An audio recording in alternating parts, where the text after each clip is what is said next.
মনভির দিকে তাকালো এবং নিজের সবটুকু মায়া ঢেলে তাকে এক চিলতে চওড়া হাসি উপহার দিল। সেই এক চিলতে অমলিন হাসির মাঝে এতখানি জাদু ছিল যে মিহালের মতো গম্ভীর পুরুষের পক্ষে তার উপর পুরোপুরি ফিদা হয়ে যাওয়া ছাড়া আর কোনো উপায় ছিল না। নীলার সেই হাসির জবাবে মিহালের ঠোঁটের কোণেও ফুটে উঠল এক টুকরো মুগ্ধতার হাসি। মিহালের পার্সোনাল অ্যাসিস্ট্যান্ট রবিন শেষমেশ দোলনা নিয়ে হাজির হলো। দোলনাটি বারান্দার ঠিকঠাক জায়গা মতো সেটিং করে দেওয়ার জন্য সে সাথে করে একজন মিস্ত্রিকেও নিয়ে এসেছে। বারান্দায় লোক আসায় নীলা আর মিহাল তাদের কাজ করার জায়গা ছেড়ে দিয়ে ঘরের ভেতরে ফিরে এলো। ঠিক সেই মুহূর্তেই ইকরা আর মুনাফি এসে দাঁড়ালো তাদের ঘরের দরজায়। মৃদু নক করে দুজনেই একসাথে ঘরের ভেতর পা রাখলো।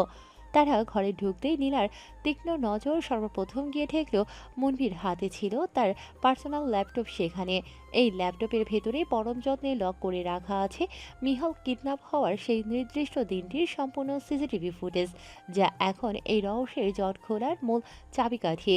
মনভি মিহালের একদম কাছাকাছি গিয়ে বেশ গম্ভীর গলায় বলল, মিহাল, তোর সাথে খুব জরুরি কথা আছে। সেদিন যখন তোকে খোঁজার জন্য আমি আর ইকরা হন্যে হয়ে বের হয়েছিলাম, তখন ইউনিভার্সিটির সামনে দিয়ে যাওয়ার সময় আমি ওখানকার সিসিটিভি ফুটেজটা নিজের জিম্মায় নিয়ে নিই। আর সেই ফুটেজে এমন কিছু একটা ধরা পড়েছে যা আমাদের জন্য মস্ত বড় একটা প্রমাণ যে ওই কিডন্যাপিংয়ের পেছনে আসলে কার হাত ছিল। মনবি নিজের কথাটুকু শেষ করতে না করতেই পাশে দাঁড়িয়ে থাকা নীলা অত্যন্ত অবলীলায় বলে উঠল, নিঃসন্দেহে এই কিডন্যাপিং লিসা স্বয়ং নিজে দাঁড়িয়ে থেকে করিয়েছে। নীলার মুখে এমন সরাসরি লিসার নাম শুনে ইকরা আর মনভি দুজনেই একেবারে আকাশ থেকে পড়ল। তাদের চোখে মুখে চরম বিস্ময়, কারণ সিসিটিভি ফুটেজে কি আছে না আছে তা নিয়ে তারা এখনও নীলা কিংবা মিহাল কাউকে একটি সত্য কথাও বলেনি। তাহলে নীলা কোনো প্রমাণ দেখা ছাড়াই এতটা নিশ্চিতভাবে কিভাবে লিসার নাম বলে দিতে পারল? তবে নীলার এই চটজলদি মন্তব্য শুনে মিহাল কিন্তু বিন্দুমাত্র অবাক হলো না, কারণ বিগত দিনের অভিজ্ঞতা থেকে সে খুব ভালো করেই জানে নীলা যতবার যার নামে কোনো অভিযোগ এনেছে বা দোষ দিয়েছে, শেষমেশ সেই আসল দোষী প্রমাণিত হয়েছে। নীলা মির্জা আর যাই হোক জীবনে কখনো আন্দাজে বা কোনো ভিত্তি ছাড়া কারো নামে দোষ দেয় না। এই ধ্রুব সত্যটা মিহাল এখন খুব ভালো করেই বুঝে গেছে। মিহাল মনভির দিকে তাকিয়ে ধীর স্বরে বলল, আমরা সবাই মিলে ছাদে গিয়ে এই বিষয়ে কথা বলি। নীলা এক ঝলক ইকরার দিকে তাকালো, তারপর মিহালের উদ্দেশ্য করে বলল, আপনারা দুজন যেতে থাকেন, আমরা আসছি। মিহাল আর মনভি মাথা নেড়ে সায় দিয়ে ছাদের দিকে পা বাড়ালো। তারা চোখের আড়াল হতেই ইকরা দুজন মিলে একসাথে নিচে নেমে এলো। নিচের ড্রয়িং রুমে তখন নীলার ফুপু মিনা মির্জা এবং মিনু চৌধুরী পাশাপাশি বসে জমিয়ে গল্প করছিলেন। মনভীর বাবা অবশ্য একটা জরুরি কাজে একটু আগেই বাইরে থেকে চলে গেছেন। নীলা আর ইকরা কথা বলতে বলতে ঠিক তাদের সামনে গিয়ে থামল। নীলা নিজের ফুপুর দিকে তাকিয়ে অনুমতি নেওয়ার ভঙ্গিতে বলল, ফুপু, আমরা সবাই মিলে ছাদে একটু আড্ডা দিতে যাচ্ছি। মিনা মির্জা এবং মিনু চৌধুরী নিজেদের কথা থামিয়ে হাসি মুখে তাদের দুজনের দিকে তাকালেন। মিনা মির্জা স্নেহের স্বরে মুচকি হেসে বললেন, এখানে অনুমতি নেওয়ার কিছু নেই রে মা, তোরা ছাদে গিয়ে প্রাণ খুলে আড্ডা দে। আমি সার্ভেন্টকে দিয়ে ওখানে কিছু স্ন্যাক্স আর ড্রিঙ্কস পাঠিয়ে দিচ্ছি। নীলা আর ইকরা মাথা নেড়ে সায় দিয়ে সোজা ছাদের দিকে চলে গেল। ছাদে পা রাখতেই এক মনোরম পরিবেশ তাদের চোখ জুড়িয়ে দিল। ছাদের এক কোণে আড্ডা দেওয়ার জন্য চমৎকার একটা ছাউনি তৈরি করা আছে। সেখানে বসার জন্য রয়েছে গোল গোল কিছু আরামদায়ক চেয়ার, আর ঠিক মাঝখানে পাতা একটা ছোট টেবিল। মনবি আর মিহাল ইতোমধ্যেই সেখানে বসে একমনে ল্যাপটপের স্ক্রিনে কিছু একটা দেখছিল। নীলা আর ইকরা ধীর পায়ে এগিয়ে গিয়ে তাদের পাশের চেয়ারগুলোতে বসলো। তারা বসা মাত্রই মিনা মির্জা কথাগুলো দুজন গৃহকর্মী সেখানে হাজির হলো। তারা সবার জন্য কিছু হালকা স্ন্যাক্স ও ফলের জুস টেবিলে সাজিয়ে দিল, আর মিহালের জন্য নিয়ে এলো এক মগ ধোয়া ওঠা ব্ল্যাক কফি। গৃহকর্মীরা খাবার পরিবেশন করে চলে যেতেই নীলা চটপটে হাতে সবার দিকে জুসের গ্লাসগুলো বাড়িয়ে দিল। সবাই থিতু হতেই মনভি ল্যাপটপের স্ক্রিনটা ঘুরিয়ে দিল নীলার দিকে। নীলা গভীর মনোযোগ দিয়ে সম্পূর্ণ ভিডিওটি দেখল। সিসিটিভি ফুটেজ লিসার কাণ্ড কারখানা চোখের সামনে ভেসে উঠতেই রাগে নীলার পুরো শরীর রিরি করে উঠল। সে কিছুতেই তার মাথায় ঢুকাতে পারছে না যে এই মেয়েটা আসলে সমস্যাটা কোথায়, কেন সে হাত ধুয়ে এভাবে তাদের পেছনে পড়ে আছে। পাশে বসা মিহালের অবস্থাও তখন একই রকম। রাগে তার মাথার রগগুলো দপদপ করছে। এই মেয়েকে সে নিজে একবার কঠিন হুমকি দিয়ে এসেছিল, বড়সড় সতর্ক বার্তা দিয়েছিল, তাও মেয়েটার ন্যূনতম শিক্ষা হয়নি। এবার আর শুধু মুখে মুখে হুমকি দিয়ে ক্ষান্ত হওয়া যাবে না। লিসাকে উচিত শিক্ষা দেওয়ার জন্য এখন বড় কোনো পদক্ষেপ নিতেই হবে। নীলা সবার দিকে তাকিয়ে ধীর গলায় বলল, আমি কি ভিডিওটি আমার ফোনে নিতে পারি? মনভি এবং মিহাল দুজনেই মাথা নাড়িয়ে সায় জানালো। নীলা আর এক মুহূর্ত দেরি না করে মিহালের দিকে নিজের ফোনটা বাড়িয়ে দিল। মিহাল ল্যাপটপ থেকে ভিডিওটি নীলার ফোনে ট্রান্সফার করতে শুরু করলো। এদিকে নীলা চেয়ারে পিঠ ঠেকিয়ে চোখ দুটো বুজে ফেলল। তার মনের ভেতর একটা প্রশ্নই বারবার পাক খাচ্ছে। লিসার যদি কোনো ক্ষতি বা কিডন্যাপ করতেই হতো তবে সে নীলাকে টার্গেট করতে পারত, কিন্তু সে নীলাকে বাদ দিয়ে মিহালকে কেন নিজের নিশানা বানালো? এর পেছনে আসল উদ্দেশ্যটা কি? কিছুক্ষণের মধ্যেই নীলার ফোনে ভিডিও নেওয়ার কাজ শেষ হলো। মিহাল ল্যাপটপ থেকে চোখ সরিয়ে নীলার দিকে তাকাতেই দেখলো মেয়েটা চোখ বন্ধ করে গভীর কোনো চিন্তায় ডুবে আছে। সে নিজের ব্ল্যাক কফির কাপে একটা আলতো চুমুক দিয়ে নীলাকে উদ্দেশ্য করে বলল। কি ভাবছো? মিহালের চেনা কণ্ঠস্বর কানে আসতে নীলা ধীর পায়ে নিজের চোখের পাতা মেলল। ল্যাপটপ থেকে মুখ সরিয়ে মুনভি আর ইকরাও তখন কৌতূহলী দৃষ্টিতে নীলার দিকেই তাকিয়ে রইল। নীলা কিছুটা সময় নিয়ে সবার মুখের দিকে তাকিয়ে বলতে শুরু করলো। লিসার যত ক্ষোভ বা রাগ সব তো আমার ওপর থাকার কথা, কারণ ওকে আমি বারবার সবার সামনে হেনস্থা করেছি, ওর অন্যায়ের শাস্তি দিয়েছি। তাহলে প্রতিশোধ নিতে হলে ওর তো আমাকে কিডন্যাপ করার কথা ছিল, তাই না? কিন্তু তা না করে লিসা কেন ওনাকে কিডন্যাপ করলো? নীলার এই যুক্তিসঙ্গত প্রশ্ন শুনে সবাই বেশ কৌতূহলী হয়ে উঠল এবং পুরো বিষয়টা নিয়ে নতুন করে ভাবতে লাগলো। সবার এই ভাবনার মাঝেই নীলা আবার বলে উঠল। যদি ইউনিভার্সিটির ভেতরের সেদিনের সিসিটিভি ফুটেজটা পাওয়া যেত তাহলে হয়তো এর আসল কারণটা জানা যেত। নীলার কথা শুনে বাকি তিনজন এক দৃষ্টিতে তার দিকে তাকালো। মিহাল কিছুক্ষণ চুপ থেকে নিজের পকেট থেকে ফোনটা বের করলো। সে দ্রুত কাউকে একটা ফোন লাগিয়ে বেশ গম্ভীর গলায় অর্ডার দিল, যেন ইউনিভার্সিটিতে গতকালের তার লাস্ট ক্লাসের পরের সময়ের সিসিটিভি ফুটেজ আধা ঘন্টার ভেতর তার কাছে পাঠিয়ে দেওয়া হয়। সে পুরো ইউনিভার্সিটির ফুটেজটাই চাচ্ছিল। ঠিক তখনই নীলা তাকে থামিয়ে ধীর কণ্ঠে বলল। সম্পূর্ণ ইউনিভার্সিটির সিসিটিভি ফুটেজ নিয়ে শুধু শুধু সময় নষ্ট করার কোনো মানে হয় না। তার চেয়ে বরং আপনার ক্লাস থেকে বের হওয়ার পর আমরা যেখানে দাঁড়িয়ে কথা বলেছিলাম সেখানকার আশেপাশের করিডোর আর পেছনের গেট দেখা যায় এমন নির্দিষ্ট কিছু জায়গার ফুটেজ নিন। মিহাল নীলার বুদ্ধিমত্তার তারিফ না করে পারল না। সে নীলার কথা মতো ক্যামেরার জায়গাগুলো ফোনে উল্লেখ করে ওপাশের মানুষটিকে বলল এই নির্দিষ্ট ফুটেজগুলো যেন এক্ষুনি তার ল্যাপটপে পাঠিয়ে দেওয়া হয়। মিহাল ওপাশের মানুষের সাথে কথা শেষ করে ফোনটা কেটে দিল। ছাদের উপরে তখন এক থমথমে নীরবতা বিরাজ করছে। সবার মনে টান টান উত্তেজনা। কিছুক্ষণের মাঝেই মিহালের ফোনে পরপর কয়েকটি নোটিফিকেশনের শব্দ হলো। সম্ভবত কাঙ্ক্ষিত সেই সিসিটিভি ফুটেজগুলো চলে এসেছে। যেহেতু নীলার ফোনটা আগে থেকে ল্যাপটপের সাথে কানেক্ট করা ছিল, তাই মিহাল এক মুহূর্ত সময় নষ্ট না করে নিজের ফোন থেকে ফুটেজগুলো সরাসরি নীলার ফোনে ট্রান্সফার করে দিল। ল্যাপটপের বড় স্ক্রিনে ভিডিওগুলো চালু করলে সবাই একই সাথে খুব স্পষ্ট করে দেখতে পাবে। এই মুহূর্তে চার জোড়া চোখ স্থির হয়ে রইল ল্যাপটপের স্ক্রিনের দিকে। নীলা মিহালের দিকে তাকিয়ে বেশ শান্ত গলায় বলল। সবার আগে করিডোরে সেই সিসিটিভি ফুটেজটা চেক করেন। সেখানে আমরা দাঁড়িয়ে কথা বলেছিলাম, তবে একটা বিষয় মনে রাখবেন, আমরা সেখানে থেকে চলে যাওয়ার ঠিক পরের সময়টুকুর ফুটেজ আগে ভালো করে দেখতে হবে। মিহাল নীলার কথা মতো ঠিক তাই করল। তারা দুজন কথা বলতে বলতে করিডোর পেরিয়ে যখন মেন গেটের দিকে এগিয়ে যাচ্ছিল, ঠিক তার পরের কয়েক মিনিটের ভিডিও সে স্ক্রিনে অন করলো। এবার সবাই যার যার জুসের গ্লাস টেবিলের উপর রেখে অত্যন্ত গভীর মনোযোগ দিয়ে ল্যাপটপের দিকে ঝুঁকে বসলো। ভিডিওটা কিছুক্ষণ এক নাগাড়ে চলতে থাকলো। হঠাৎ দেখা গেল সেই ফাঁকা করিডোরে হনহন করে এসে দাঁড়ালো লিসা। তার তীক্ষ্ণ দৃষ্টি তখন মেন গেটের দিকে নিবদ্ধ, যেদিকটায় মাত্র কয়েক মুহূর্ত আগে নীলা আর মিহাল হেঁটে গেছে। ঠিক তারপরেই দেখা গেল লিসা হাতের ইশারে কাউকে আড়ালে ডেকে নিল এবং সাথে সাথে একটা লোক এসে তার সামনে দাঁড়ালো।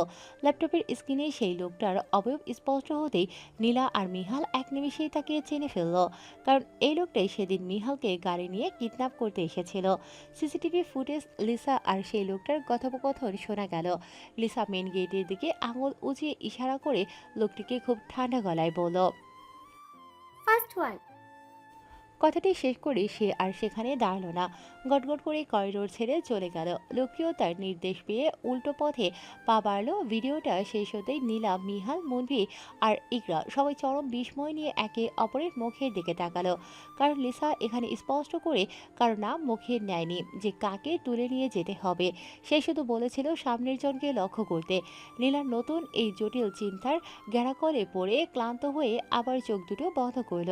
সে নিজের মনের ভেতর খুব গভীরভাবে চাড়িয়ে নিতে লাগলো সেদিনের প্রতিটি মুহূর্তের দৃশ্য। হঠাৎ করে মনের পর্দায় এক চিলতে আলো জ্বলে উঠতেই সে চট করে চোখ মেলে তাকালো।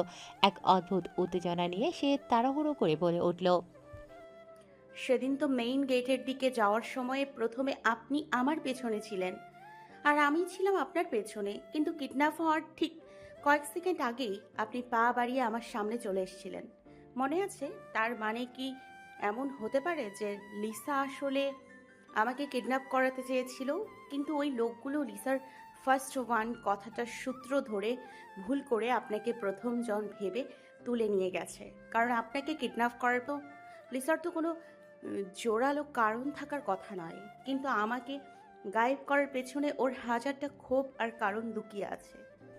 নীলার মুখ থেকে এই নতুন সমীকরণ শোনার পর ছাদের উপর বসা প্রতিটি মানুষের মাথা যেন সায় দিল। সবার কাছে নীলার এই নিখুঁত বিশ্লেষণটা একদম যুক্তিসঙ্গত আর সত্যি বলেই মনে হলো। মিহাল শক্ত চোয়ালে ল্যাপটপটা বন্ধ করতে করতে বলল, তোমার কথাই ঠিক নীলাঞ্জনা। এই অসভ্য মেয়েটা আসলে তোমাকেই কিডন্যাপ করতে চেয়েছিল, কিন্তু ওর ভাড়াটে গুন্ডারা ভুল করে প্রথম জন ভেবে আমাকে তুলে নিয়ে গেছে। এই চরম স্পর্ধার দাম ওকে হাড়ে হাড়ে দিতে হবে। মিহালের এমন ক্রুদ্ধ কথায় মনভি আর ইকরাও একমত হয়ে মাথা নাড়ল। তবে নীলার মনের ভেতর তখন অন্য কোনো গভীর জাল কিংবা চিন্তা ঘুরপাক খাচ্ছিল, যা সে মুখে প্রকাশ করল না। ছাদে আরও কিছুক্ষণ থমথমে আড্ডা চলার পর সবাই মিলে এক এক করে নিচে নেমে এলো। মনভিকে তার নিজের হাসপাতালে ফিরতে হবে, তাই সে সবার কাছ থেকে বিদায় নিয়ে হাসপাতালের উদ্দেশ্যে রওনা দিল। ইকরাও কোনো উপায় না দেখে তার জন্য বরাদ্দ করা সেই ঘরটিতে ফিরে গেল। মন না চাইলেও আপাতত যে তাকে এই চার দেয়ালে বন্দী হয়েই থাকতে হবে তা সে খুব ভালো করেই বুঝতে পারছে। এদিকে নীলা আর মিহাল নিজেদের শোবার ঘরে ফিরে এলো। রুমে পা রাখতেই নীলা আর এক মুহূর্ত নষ্ট না করে সরাসরি বারান্দার দিকে ছুটে গেল, কারণ সে খুব ভালো করেই জানে যে এতক্ষণে তার সেই কাঙ্ক্ষিত দোলনা তৈরি হয়ে গেছে। আর বারান্দার থাই গ্লাস ঠেলে বাইরে আসতেই এক অদ্ভুত মুগ্ধতায় জড়িয়ে গেল তার চোখ দুটো। সুইমিং পুলের ঠিক পাশেই খোলা আকাশের নিচে সুন্দর করে সাজানো রয়েছে সম্পূর্ণ আধুনিক ও চমৎকার একটি দোলনা। দোলনাটি সম্পূর্ণ ভারী মেটালের তৈরি এবং এর পুরো ফ্রেমে চমৎকার লতাপাতার নকশা খোদাই করা। এর পুরো ধাতব অবয়বটি গাঢ় নীল রঙে রাঙানো। এই একটি সোফা স্টাইলের চওড়া ও সমান্তরাল আসন। বসার মূল অংশটিতে একদম নরম ও আরামদায়ক নীল রঙের মখমলের গদি বিছানো রয়েছে। দোলনাটির উপর থেকে ঝুলে থাকার জন্য দুই পাশে শক্ত চেন বন্ধন রয়েছে, যা ওপর থেকে নিচ পর্যন্ত ঘন সবুজ পাতার কৃত্রিম লতা দিয়ে সম্পূর্ণ মোড়ানো। দুপাশের সবুজ লতার মালা এবং দোলনার ব্যাকরেস্টের ওপর থরে থরে কৃত্রিম নীল রঙের জবা ফুল নিখুঁতভাবে সাজানো রয়েছে। নিজের মনের মতো এই সুন্দর ও পরিপাটি দোলনাটি দেখে নীলা খুশিতে একেবারে আত্মহারা হয়ে গেল। নীলা এক ছুটে গিয়ে দোলনাটায় বসে পড়ল। সামনে আইফেল টাওয়ার, পাশে টলটলে জলের পুলের দৃশ্য দেখা যাচ্ছে। আর এমন মনের মতো দোলনা, সব মিলিয়ে তার ভেতরের আনন্দটুকু আর বাদ মাঝছিল না। সে পরম শান্তিতে চোখ বুজে একা একাই দোল খেতে লাগলো, কিন্তু হঠাৎ করেই এক জোড়া শক্ত হাত এসে দোলনার দোলনিটা থামিয়ে দিল। আচমকা এই বাধায় নীলার মুখের চওড়া হাসিটা নিমিষেই মিলিয়ে গেল। কে এমন রসকসহীন মানুষ যে এসে তার আনন্দের মুহূর্তটা মাটি করলো, তা দেখার জন্য সে একটু বিরক্ত হয়ে পেছনে তাকালো।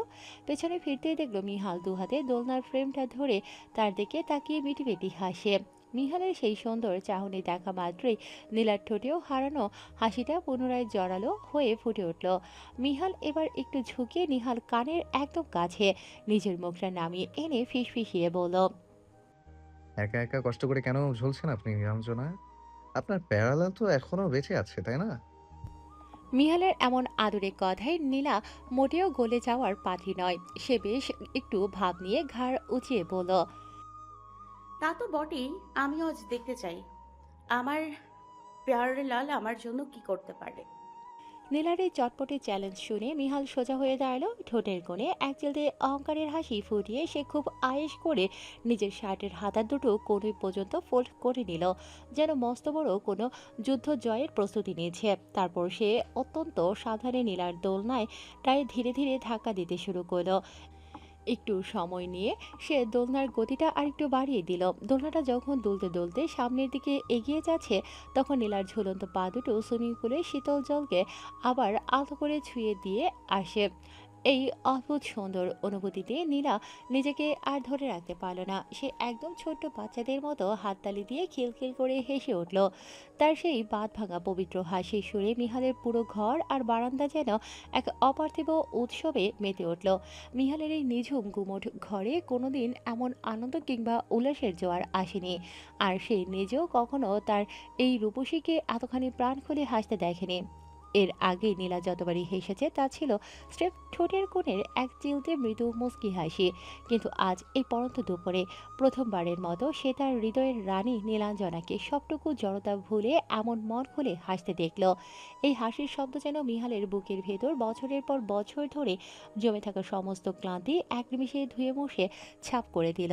নীলার সেই খিলখিল হাসির সুর কানে আসতেই মিহালের বুকের ভেতর কেমন যেন এক অদ্ভুত আলোড়ন সৃষ্টি হলো। তার মনে হতে লাগলো, এই পৃথিবীতে আজ পর্যন্ত সে যত সুর কিংবা আওয়াজ শুনেছে তার মধ্যে এটিই বোধহয় সবচেয়ে মধুর ও সুন্দরতম ধ্বনি।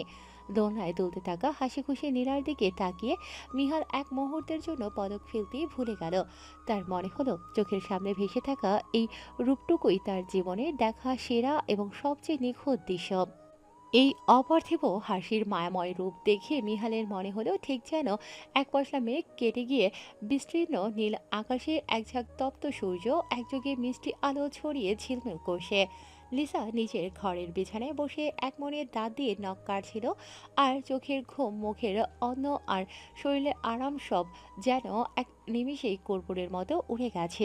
মনের ভেতর এক ভয়ঙ্কর অস্থিরতা অনবরতই মোচড় দিচ্ছে। সে চাইলে খুব সহজেই ইউনিভার্সিটির আইটি রুমে লোক পাঠিয়ে সেই নির্দিষ্ট দিনের সিসিটিভি ফুটেজটুকু চিরতরে ডিলিট করে দিতে পারত, কিন্তু আসল মস্ত বড় সমস্যাটা হলো অন্য জায়গায়। তার নিজের বাবাই হলেন সেই নামকরা ইউনিভার্সিটির প্রধান প্রিন্সিপাল। এখন সে যদি কোনো হ্যাকার বা বাইরের লোক দিয়ে সিসিটিভি ফুটেজ গায়েব করতে যায়, তবে সেই লোক যদি কোনোভাবে টাকার লোভে কিংবা ভয়ে তার বাবার কাছে সত্যটা ফাঁস করে দেয়, তাহলে এক পলকে তার সব কিছু শেষ হয়ে যাবে। তাছাড়া হুট করে মাঝখান থেকে একটা নির্দিষ্ট দিনের ফুটেজ ডিলিট করার পেছনে বাবার কাছে দেখানোর মতো কোনো যৌক্তিক কারণও লিসার কাছে নেই। এদিকে নিজের অপরাধের মস্ত বড় প্রমাণটা সিসিটিভি ক্যামেরায় মেমোরি কার্ডে অক্ষত হয়ে রয়ে গেছে ভেবে তার বুকের ভেতরটা ভয়ে দপদপ করছে। এক গভীর আশঙ্কা তাকে গ্রাস করে চলেছে, একেবারে হাতে নাতে ধরা পড়ে যাওয়ার ভয়। কারণ লিসা খুব ভালো করেই জানে, মিহালদের মতো প্রভাবশালী মানুষের কাছে একবার যদি তার আসল চেহারাটা ফাঁস হয়ে যায়, তবে তার জীবনের সব চ্যাপ্টার সেখানেই ক্লোজ। আর তার বাবা ও তাকে ছেড়ে দেবে না। কিভাবে এই ভয়ঙ্কর বিপদ থেকে নিজেকে বাঁচানো যায়, মাথায় হাত দিয়ে সে যখন সেসবেরই নানান কুৎসিত ছক করছিল, ঠিক তখনই তার টেবিলের ওপর রাখা ফোনটা ভাইব্রেট করে উঠল। স্ক্রিনে ভেসে উঠল তার এক বান্ধবীর পাঠানো একটি টেক্সট মেসেজ। প্রথমে তীব্র বিরক্তি নিয়ে মেসেজটি দেখবে কি দেখবে না করে দোটানায় ভুগলেও শেষমেশ কৌতূহল সামলাতে না পেরে সে ফোনটা হাতে তুলেই নিল। চ্যাট বক্সটা ওপেন করতেই লিসা দেখল তার সেই বান্ধবী তাকে কিছু ছবি পাঠিয়েছে। ছবিগুলোর দিকে চোখ পড়তেই লিসার পুরো শরীর যেন এক লহমায় হিংসার আগুনে দাউ দাউ করে জ্বলে উঠল। রাগে ক্ষোভে ইচ্ছে করতে লাগলো নিজের হাতের ফোনটা আছাড় মেরে ভেঙে চুরমার করে দিতে, পুরো দুনিয়াটায় আগুন লাগিয়ে দিতে। ছোটবেলা থেকে লিসা যা কিছু চেয়েছে, যেভাবে চেয়েছে, সাম দাম দণ্ড ভেদ খাটিয়ে তাই নিজের করে পেয়েছে। এই প্রথম জীবনে সে কোনো একটা জিনিস তীব্রভাবে নিজের করে চেয়েছিল, অথচ অন্য কেউ এসে সেটাকে তার চোখের সামনে থেকে ছিনতাই করে নিয়ে চলে গেল। নষ্ট ঠোঁটের কোণে এক ভয়ঙ্কর হিংস্র হাসি ফুটিয়ে লিসা মনে মনে বিড়বিড় করে উঠল, এত সহজে তো সে মার ছেড়ে দেওয়ার পাত্রী নয়। এই বান্ধবীর পাঠানো ছবিগুলোই এখন তার হাতের সবচেয়ে বড় অস্ত্র।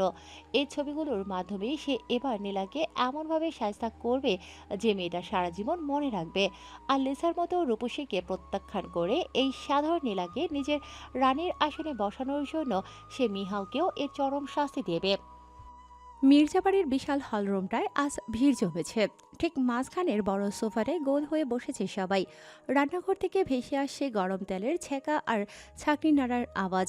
বাড়ির মহিলারা ব্যস্ত হাতে ভাজছেন মচমচে গরম সিঙ্গারা, আর এক চুলায় ফুটছে সুগন্ধি এলাচি চা।